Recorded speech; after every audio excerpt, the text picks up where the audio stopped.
Michigan. Welcome, Bridget. Okay, so we're going to go ahead and get started. And last week we talked about the law of connection. Leaders touch a heart before they ask for a hand. Anybody want to share any thoughts from last week's conversation? Don't everybody raise their hand at the same time. Yeah, Well, Teresa, I was just going to say that I am such a connector. I'm known in my circles as a super connector, and I love this chapter because it's just all about connecting with people and connecting others to each other. So I love this chapter. Good stuff. And we also talked about treasure hunting and why do we do that? Somebody tell us, why do we do treasure hunting?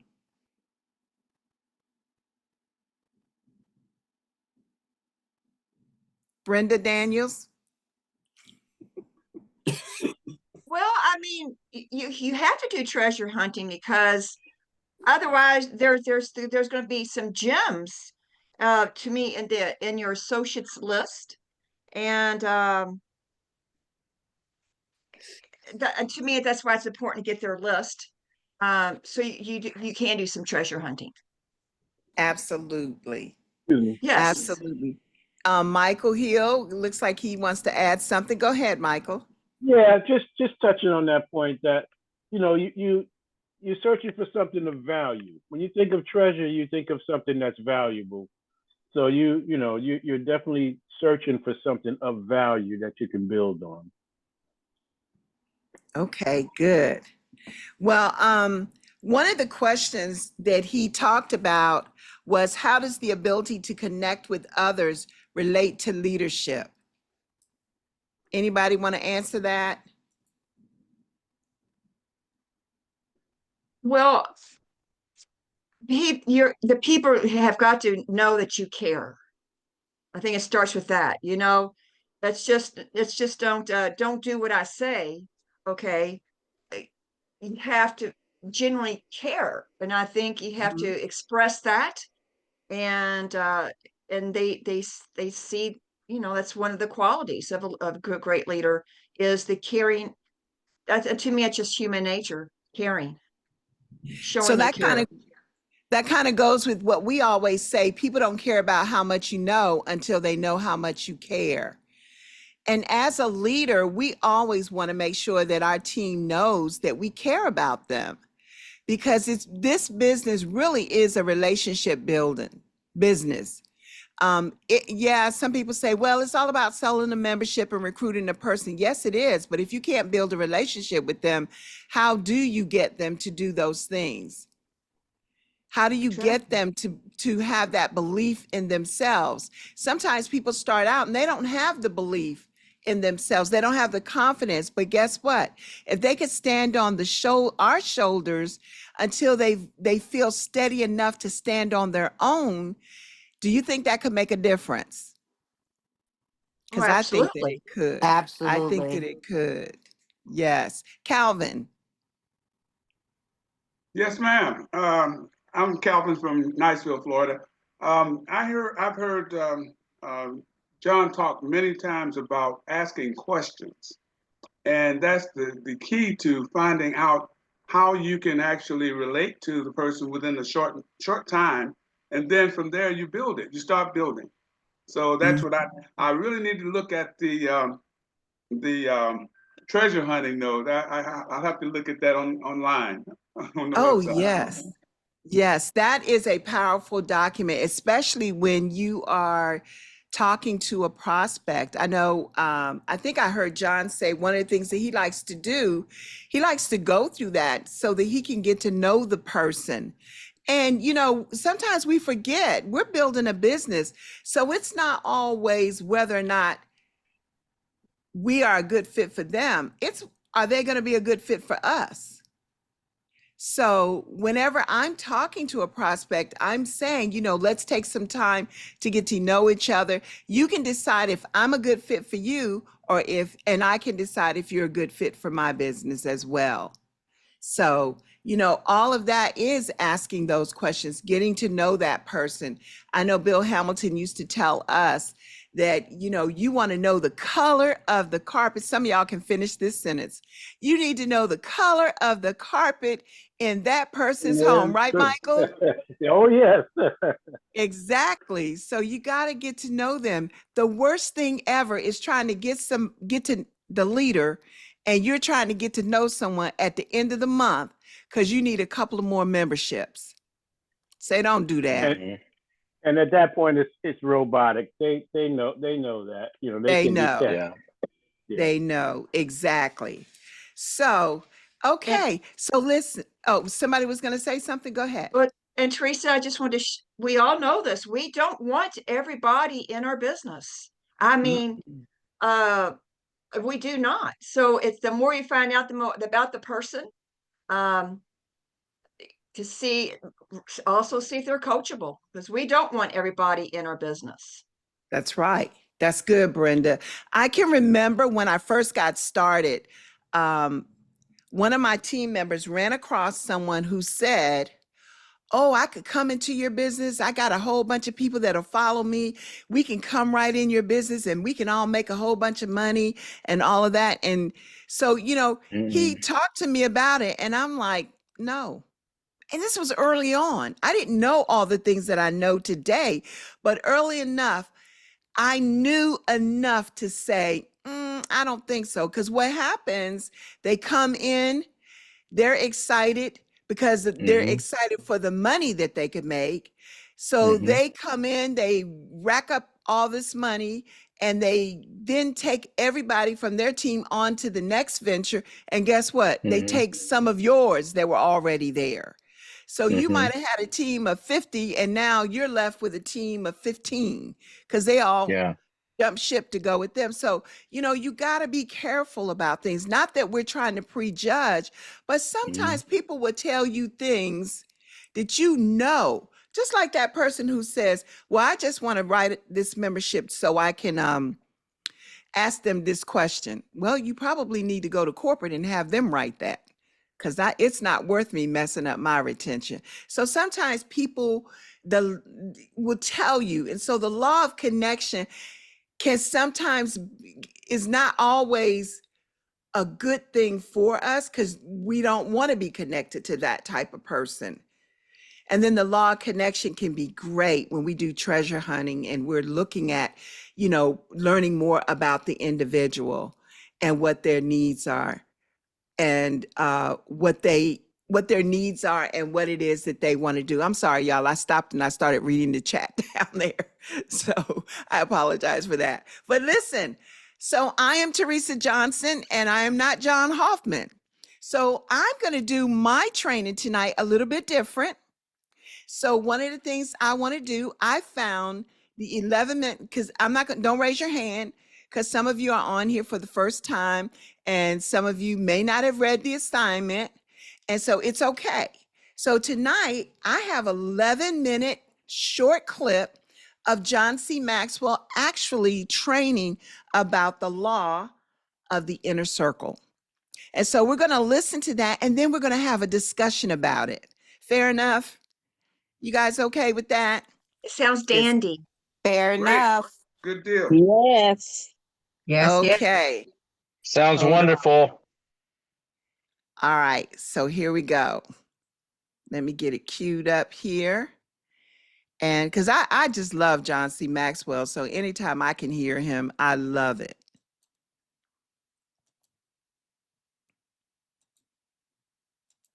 All right. Can you see my screen? Yes. Good. Yes. Yes. Law of the inner circle. Can you hear it? Okay. Law number 11 is the Yes. law. Yes. Yes. Clear. The law of the inner circle says a leader's potential is determined by those closest to him. Your potential and my potential is going to be determined by those closest to me. Teddy Roosevelt said in your notes, the best executive is one who has the sense enough to pick good men to do what he wants done and self-restraint enough to keep from meddling while they do it. Lou Holtz, who's a good buddy, one time said, John, here's the way it works in coaching football. If you've got a bad coach but a good players, you'll have a losing season. He said if you have a good coach and bad players, you'll have a losing season. But he said if you have a good coach and good players, you'll have a winning season. And he said, John, remember, it takes a good coach. In other words, it takes a good leader, and it takes good players. And a good leader is no substitute for a bunch of bad players. And a bunch of good players are no substitute for a bad leader. You got to have them both. Now, the law of the inner circle is one that I'm very passionate about, and I want to do a good job sharing this law with you. You see, I was 40 years of age, kind of not having a midlife crisis. I didn't have one. I didn't really have time for one. But I was 40 years of age, and I began to ask myself this question: why is it that I'm not achieving all that I want to achieve?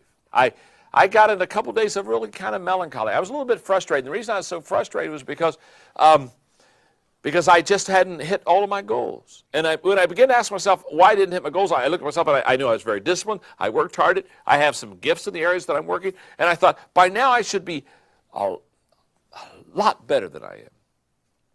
And then it hit me. The reason I wasn't hitting all my goals was because I didn't have a good team around me. That's when the law of inner circle really came to me. I formed this law at the age of 40 because all of a sudden I realized that if I was going to really reach my potential, I was going to have to reach my potential with people. Now, when I wrote the book, The 17 Laws of Teamwork, the first law of the law of teamwork is the law of significance, and the law of significance says one is too small of a number to achieve greatness. It's a great law. In other words, you can't do anything significant by yourself. So therefore, if you're one of these kind of people that likes being a self-made man, so once in a while people say, I'm a self-made man. They want me to congratulate them. I always look at them and say, oh, that's too bad. I hate to hear that. Because if you've made everything yourself, you haven't made much. You see, the law of the inner circle says, if you really want to achieve great things, you've got to bring people around you, this inner circle around you, these key players that really make a difference. And one of the things that's so exciting about team leadership, and one of the reasons I love teaching 21 laws is, as I've shared with you before, not everybody does all 21 laws well. And going back to an illustration I used on the law of navigating, if Chuck is a good navigator and I'm not a good navigator, team leadership begins to be huge. And what I need to do is I need to understand each one of my players and what their strengths are. And if this truly is my team, if this is my team, I'm going to tell you right now, this team is going to make me or they're going to break me. Isn't that true? Think about the people closest to you right now. They're either your greatest asset or your biggest liability. And every once in a while I run the leaders and say, man, I'm telling you right now, I can't get my team to come along, and they're not doing this. I mean, by the way, it's not any fun. Is it any fun to hit the ball and drag Charlie, hit the ball and drag Charlie, hit the ball and drag Charlie, hit the ball and drag? After a while, don't you just want to hit Charlie?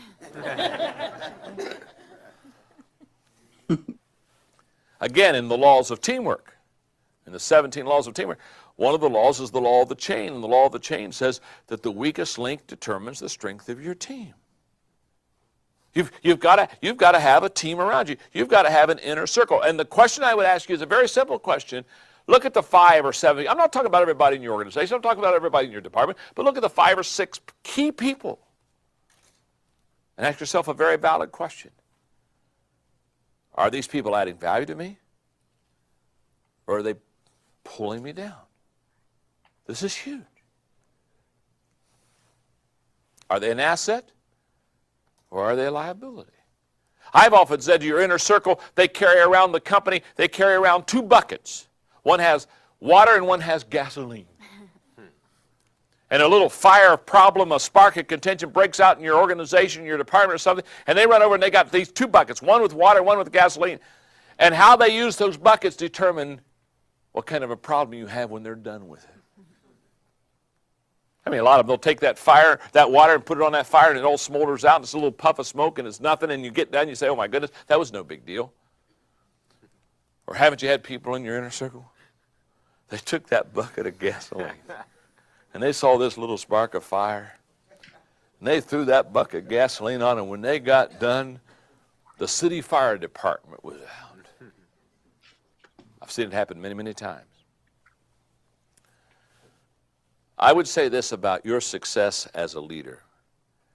Your ability to have a good inner circle around you and your ability to train them and develop them is absolutely essential to your success. So let me share with you some inner circle commitments that you need to make. Let me share with you some commitments that you need to make as a leader to get your inner circle to where it needs to be. First of all, I would make this inner circle commitment to team leadership. No longer become or be the Lone Ranger. Say, I'm going to lead, but I'm going to lead with people. I'm not going to just lead people, I'm going to lead with people. I'm going to develop me a leadership team. And remember, as you develop your leadership team, as you develop your inner circle, they're not there to compete with you, they're there to complete you. They're here to make you better. And by the way, you're there to make them better. You should be adding value and completing them just as they're adding value to you and they're completing you. Make a commitment, an inner circle commitment to team leadership. Secondly, evaluate your leadership team. Since the inner circle makes or breaks you, be honest in your evaluation of them. Look at them realistically. Assess them. Hold them accountable. You cannot afford to have people in your inner circle that aren't performing with excellence, that aren't giving it their best shot, that are kind of slacking on you. You can't afford that. You can't afford that to do your inner circle, and you can't afford to let them do that to you. So you've got to evaluate those people that are closest to you. And for years, I've used a grid in evaluation. It's a simple one. It doesn't need to be yours, but I'll just share it with you. It's in your notebooks. When I'm evaluating people to either come into my inner circle who are in my inner circle, I evaluate, first of all, what I call potential value. What is their potential? Many times these are people who have been able to raise themselves up, and they show great potential because if you can raise yourself up, you probably can raise others up also. I look, secondly, at positive value. Those who just lift and raise up the organization, the morale of the organization. Is it not true? Do you not know some people? Do you not know some people that they just come into the company and they just suck air out of everybody? You know what I'm talking about?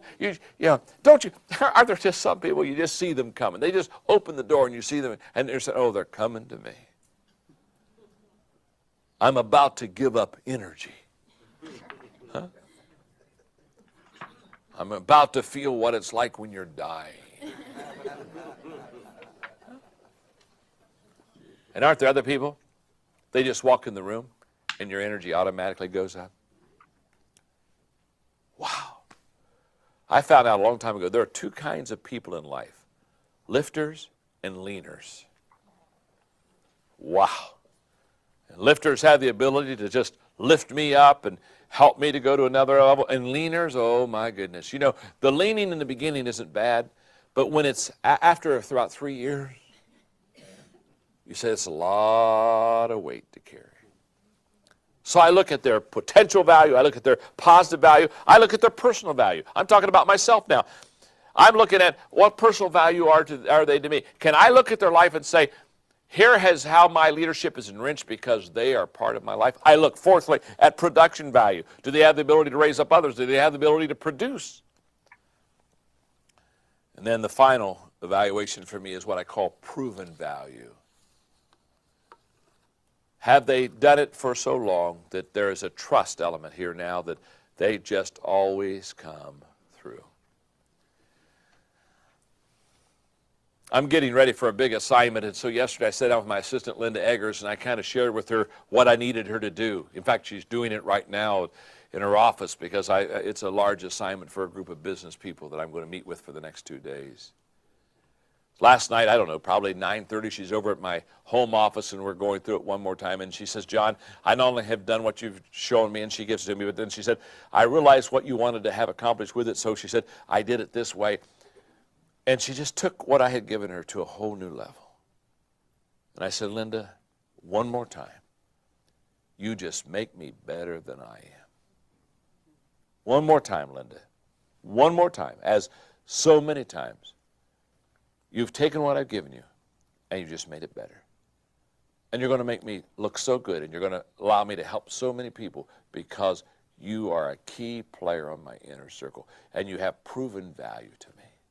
Make inner circle commitments. Inner circle commitments such as, I'm going to have team leadership, and then I'm going to evaluate my team. Another inner circle commitment I want you to make is that you're going to develop your leadership team. Make that commitment. I'm going to develop the people around me. I'm going to make sure that my leadership team grows. And here's why. If you grow your inner circle, you'll grow your business. Grow your people, grow your company. It always works that way. That's the law of the inner circle.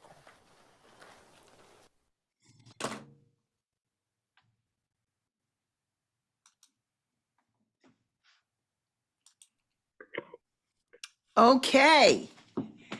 Wow. Law number 12. Oh, sorry, y'all. The law of empowerment. And There we go. Powerful, powerful.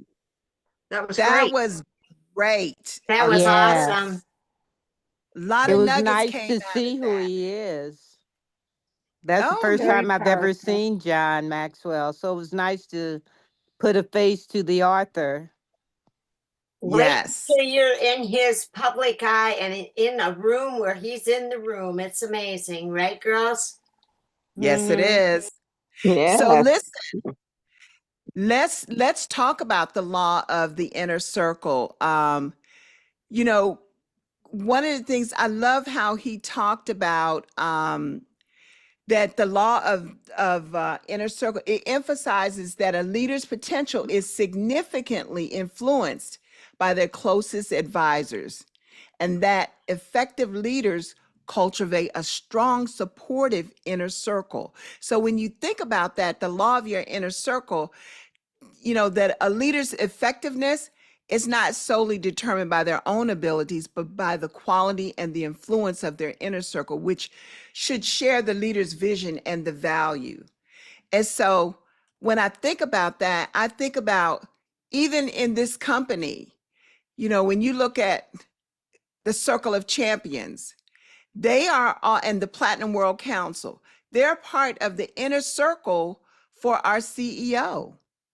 They are the eyes and ears for us. We get to share with them our concerns, and they bring it to the leadership of this company. So it's so important that even when you're looking at it, you know, Warren could not run this company just all by himself. He needs to have an inner circle.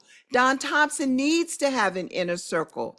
John Hoffman needs to have an inner circle within his organization. You need to have an inner circle within your own team as well.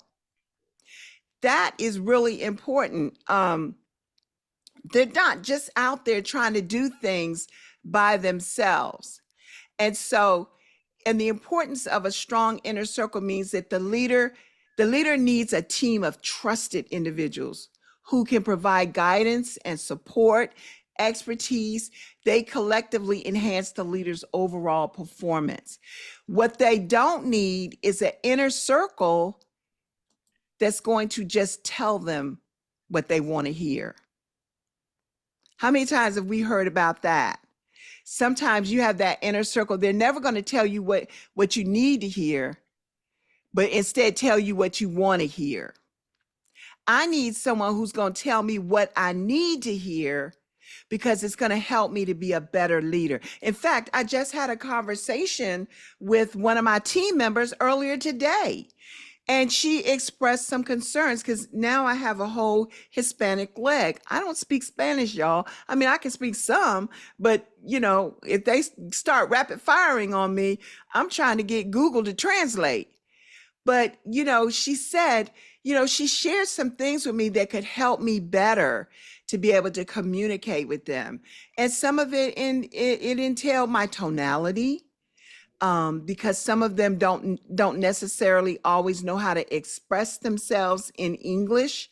And so that's why they speak and inspect. Well, a good leader, you know, I need someone in my circle who can help me with that as well as me helping them to be able to communicate what needs to be done to help them to have all the success that they want. So you don't want a whole bunch of yes people in your inner circle, because what are they going to do? Will you grow? No, you will not grow, because they're telling you exactly what you want to hear as opposed to what you need to hear. And when we hear those hard things, that's what helps us to grow. And I'm in the Women's Leadership Academy, and tonight we had a really good conversation. And something that Elizabeth said was, oftentimes we want an A+,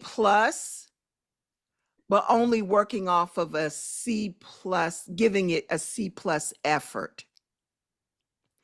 Things that make you say, that made me think about it. So if you want a world-class team, you got to have a strong leadership inner circle who's going to tell you the things that you need to hear. So that, and you got to give forth 100% effort. Everybody has to be pulling their weight and not, you know, as he said, the weakest link. If you want to know just how strong a team is, you look at the weakest link, and that will tell you. I know I don't want to be the weakest link on my team. And so I want to work hard for that. I'm going to stop right here. Michael. Yeah, so, you know, that's really, really good points. First of all, Teresa, you know, I grabbed a lot from that.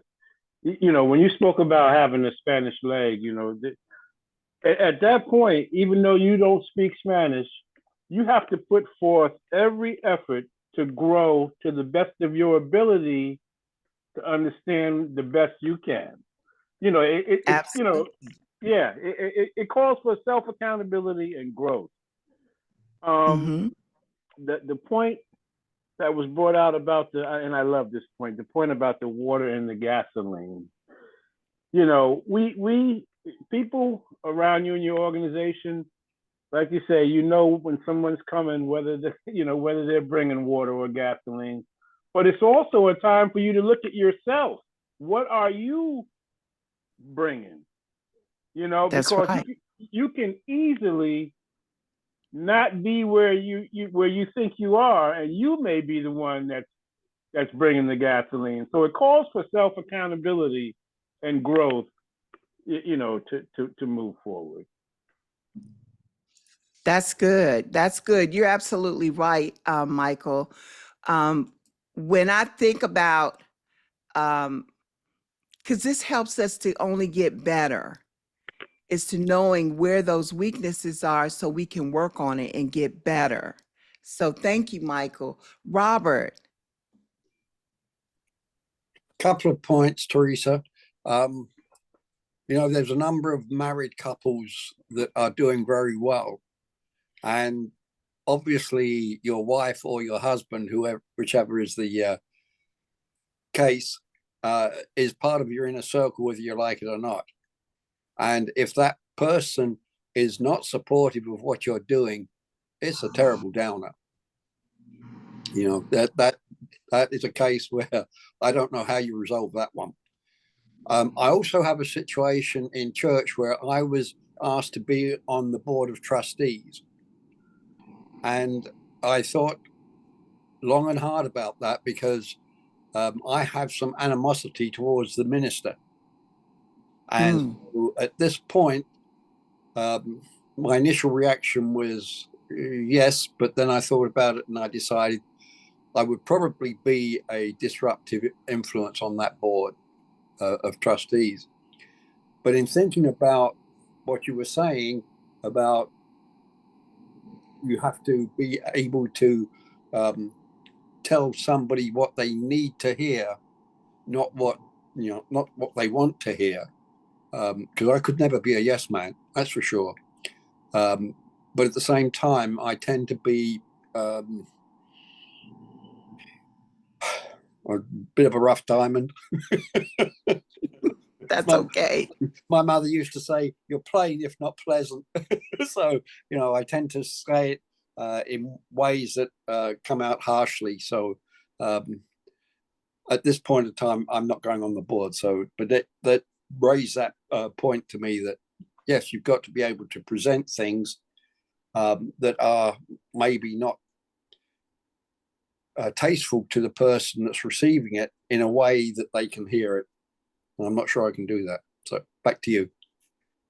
And you know, Robert, you're talking about being on a trustee. I used to be on the trustee board at my church, and you know, that's when you really find out about just how spiritual some folks really are. But that's a whole nother story. But you know what, Robert, being on the trustee board, first of all, I want to commend you for giving it some long and serious thought as opposed to just jumping right in, because whatever you do, you want to always be able to bring value. And if you feel you can't bring value to that inner circle, because that's really what it is, the trustee board is trusted advisors to the minister. And so if you feel like you're not going to be able to bring value because there's some other things going on, then maybe this isn't the right time for you. But also when you make a commitment to be in somebody's inner circle, they have to be willing to hear the hard stuff as well as the easy stuff. Same thing on our teams right here in Legal Shield. You know, we have to be willing to say some things that, you know, a person may not want to hear, but they need to hear to help the team grow, because ultimately it's about the team growing. Same thing with, you know, just recently I reached out to Mr. Hoffman about an issue I felt that Legal Shield had, and you know, and that they had in terms of the bonuses for one of my associates. And I felt strong enough to write a letter to the Home Office, to Don Thompson and to Warren, because if my team needs to know that I'm going to be there for them, and sometimes I'm going to have to go to bat, and going to bat doesn't mean that I always have to go to John to go to bat for me. Because here's the thing, if John is always the one going to bat for us, then he starts to look like the problem child. But if other people are saying some of the same things, then it's a whole different look. And so I have to be willing to do some of the hard things as the leader. And in my inner circle, I had a discussion about it and felt like it was the right thing to do. And sometimes we have to do certain things, and it's hard to do, but it's also the right thing to do. Because that's what comes with you being the leader. You got to do the good things, and sometimes you got to do the not so great things, but they're things that have to be done. So I understand where you're coming from, Robert, you know, and I commend you for thinking about that, giving that some thought. And maybe now is not the time, but maybe later will be the time. And I would say, have a conversation with your ministers so that you can get it off your chest too. So, Teresa. All right. Thank you, Jane. Yeah, and Robert, I was thinking maybe that's why they asked him to be on that committee, because he does have a different mindset. That doesn't mean he has to be the one to voice it. You can always tell it to someone else, but it's a tricky place. When it comes to inner circles, I think there are different types of inner circles as well. Of course, we have our inner circle here within Legal Shield, an inner circle within the Women's Leadership Academy, right? Yes. The different inner circles. I have an inner circle on LinkedIn that no one in that group is in Legal Shield. And it's so powerful to hear different people from all different areas of business that I can turn to, and we have what we call the hot seat. You know, what's going on? What are you struggling with? And the first time I did that, I thought, I can't tell them what I'm struggling with. And I did. I went ahead and I thought, well, I'll find out if I can trust these people or not. We keep it all very confidential. And it was incredible having 14 people give me their takes on the situation. And it was amazing. And tonight, as I mentioned, when I came on my inner circle, I saw Mo on the call. We got on a three-way with my guest, and the guest is now watching one more video, and I think I'll be signing him up afterwards. He called me. Unfortunately, he called me during the video. I had to get his call. But hey, that's a Absolutely. bad problem to have, right? So, but those are different inner circles. Brenda is, of course, I often call Brenda for three ways, and there are different people you call for different kinds of three ways. And so, Mhm. yeah, we have to know for ourselves who is in each inner circle that we have, right? And we have to be, like you said, John is our leader.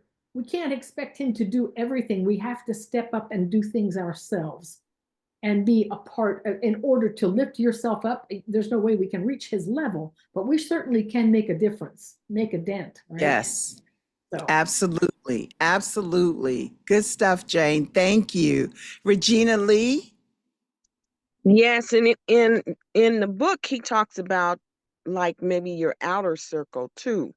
How people in your outer circle, how you can reach out to other people for resources, and then they actually become your inner circle, and trusted because they bring something to you. So just like, you had to reach out of our inner circle of our team into another team to get the resources for our Spanish speaking team.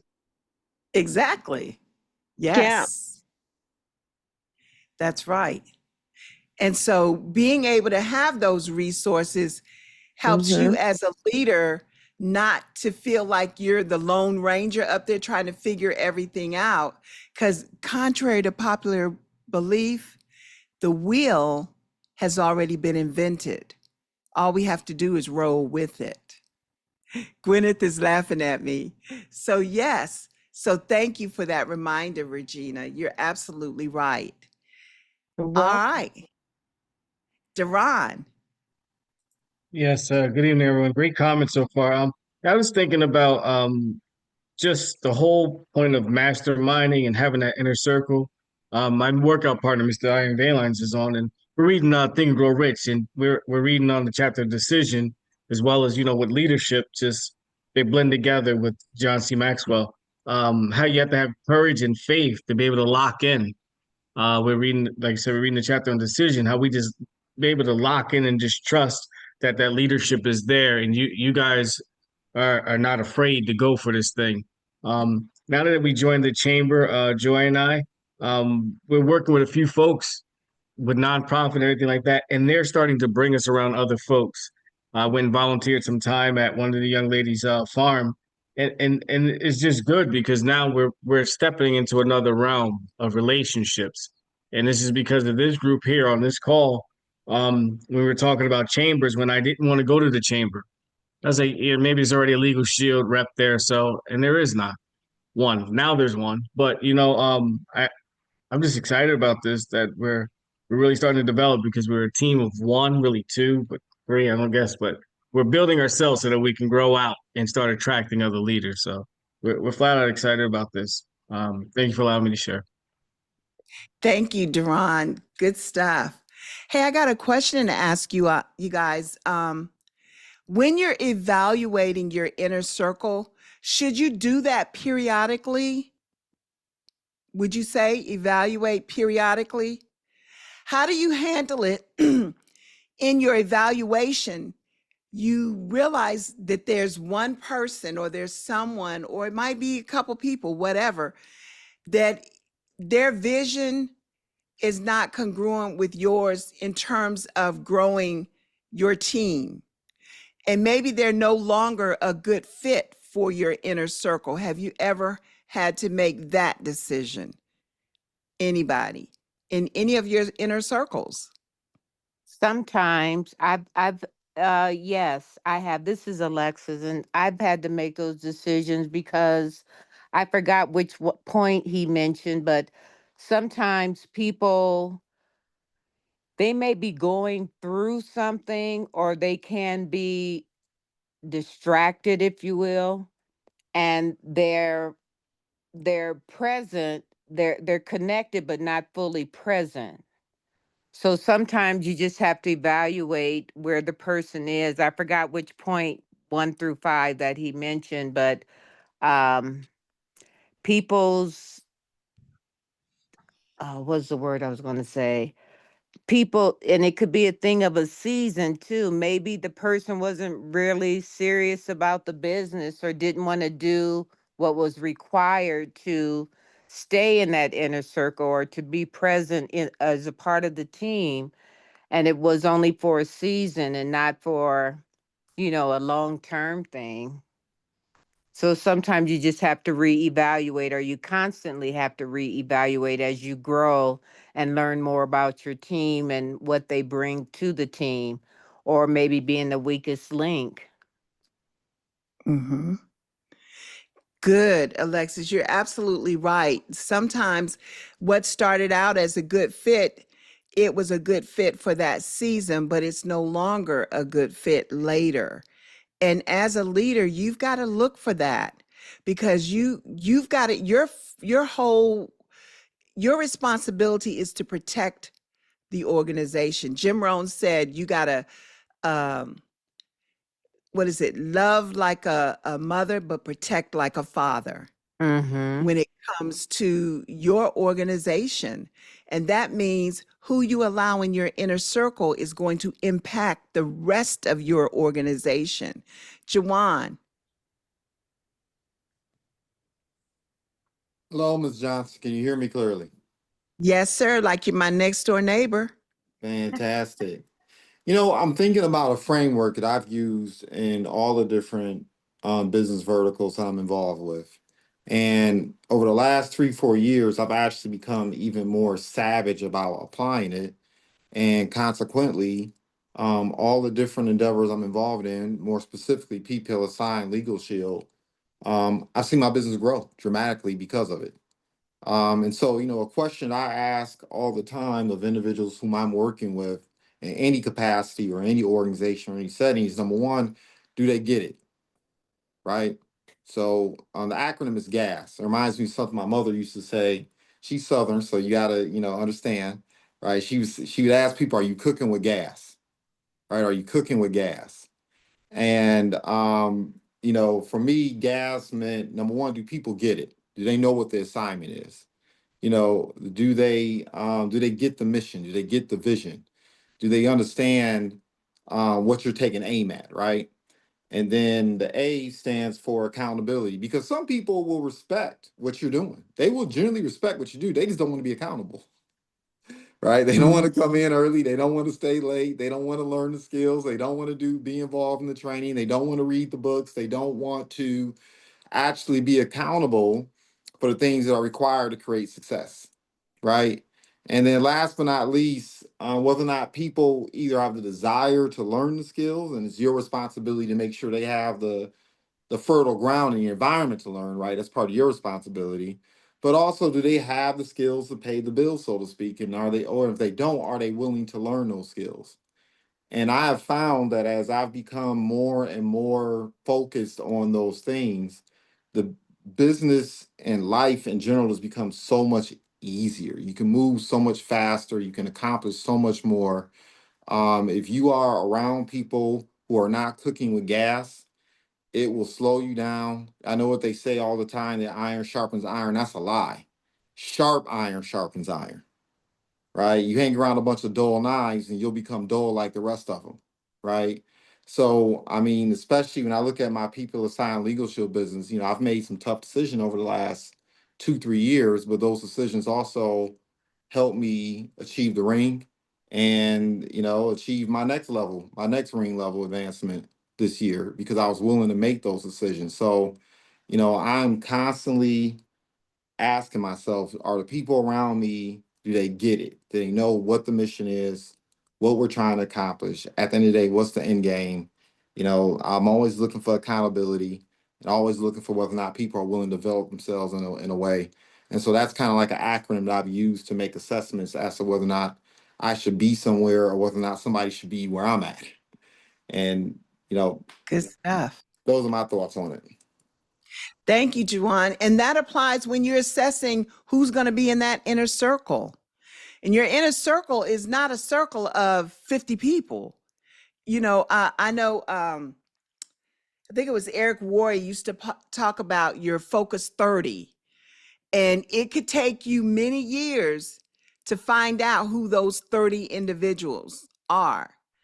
But you know, you could start with the 5, your focused 5, and start with that starting out. And eventually it can grow so that you have, and when you get to that 30, now you've got a large team going as well. So, but these are people that are all going in the same direction. If everybody's going in the same direction, we can achieve more together. That's what team is. Together, everyone achieves more. But if everybody's going this way and some going that way and some going this way, it's like herding cats.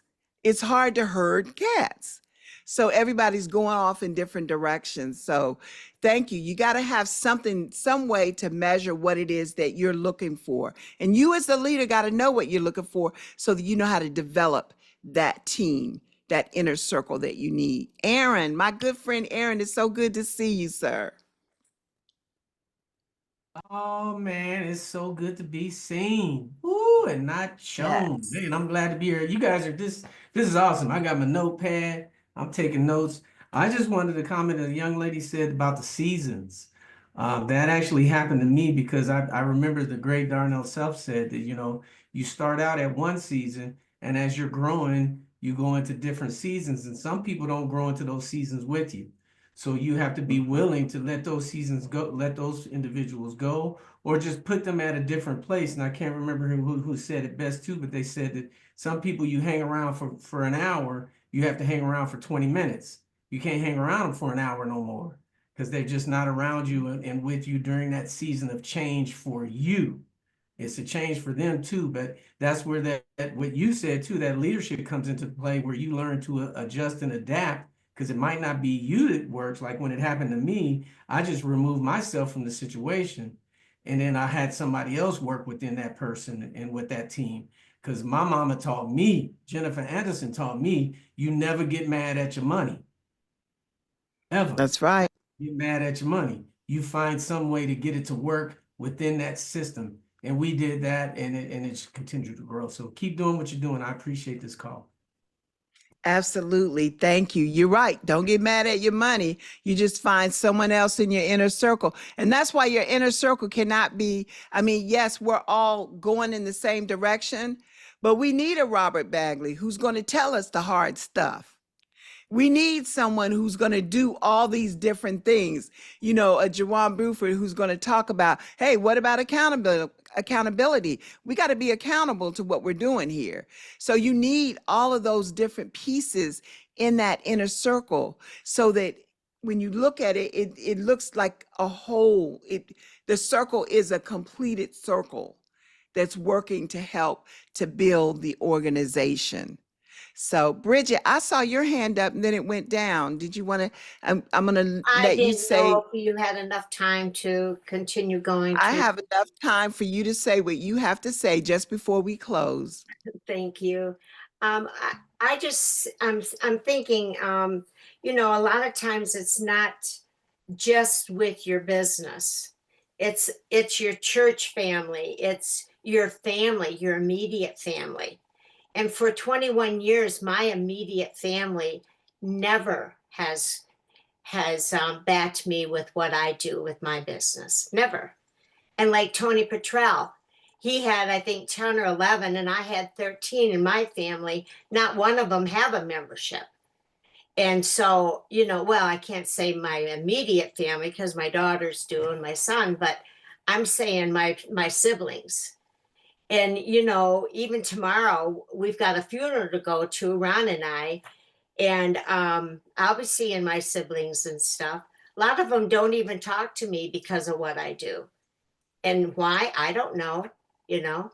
But one time I had, just recently, a ring earner, and she's been counseling me more and more. And she says, Bridget, they're jealous. They're jealous because you have so many friends and you have so many people that you've helped in the last 21 years and the groups that you've opened, and you're still going at your age. They're just jealous. And I thought, well, then let him be jealous, you know? So, but even with Ron and I going back to a church life group, 10 years ago, it was different. Now it's new people and some are different, of course. And sometimes you have to just let go and get a new circle. So anyway, this chapter was awesome. Good. That's good stuff. And you know what? We know that our family and friends, some of our family members and friends, they're not going to see what we see for whatever reason. And that's okay. Just practice on them. Just Yeah. use them for practice. Right. That's all. They're like, hey, I'm going to the range to practice. And that they're the range for you. They're there to help you. They're going to keep giving you the nose, which is going to help develop the confidence that you need. But we don't let anything keep us from moving towards the goals that we set for ourselves. So you've done the right thing. You kept moving. You didn't look to the left. You didn't look to the right. You stayed laser focused on what it is that you want to do. And eventually they're going to say, oh my gosh, how are you able to do all that? Well, remember that little thing that you called that was a fundraiser? That's what's funding all of this. So you'll have the last laugh. I love it. I love it. Gwyneth? Just one quick funny thing. I'm not going back to my sister because 30 years ago I told her about legal. She said, don't you ever talk to me about that again. Her loss. Exactly. That's fine. Yeah. I just like, I want them to see all the fun photos on the trips, the free trips, and, the things that I'm doing. Well, how are you able to buy that? That little fundraiser, girl, is something else. So with that, I know John always gives us some homework. So I've got some homework for us, and I'll have Trish put it up in the Shield Nation on the site for us. But I want you to think about, can you recall a time, because this is about the impact of your inner circle. Can you recall a time when your inner circle helped you to achieve a significant leadership milestone? How did their input or support make a difference? Can you recall a time when your inner circle helped you achieve a significant leadership milestone? And how did their input or support make a difference? So be thinking about that to share next week before we go into our next chapter, which will be the law of empowerment. So I hope that you guys enjoyed tonight by having your substitute teacher in here, and that you got value out of the discussion. I know I certainly did. So everybody, remember, we're in the last full week of this month. Let's go get it done. Close the month out strong. We'll see everybody back here next Monday for another amazing chapter. Take Thank you, care. Teresa. Bye-bye. Thank Yes, you. You're Sandy. welcome. Thank you. Thank Great you, Ms. lead, Johnson. Have a great day, Take all. care, Teresa. Thank you. Thank you, Ms. Bye-bye. Johnson. Bye-bye. Good Great night, training. family. Lead. Bye-bye. Bye. Later. Thank you.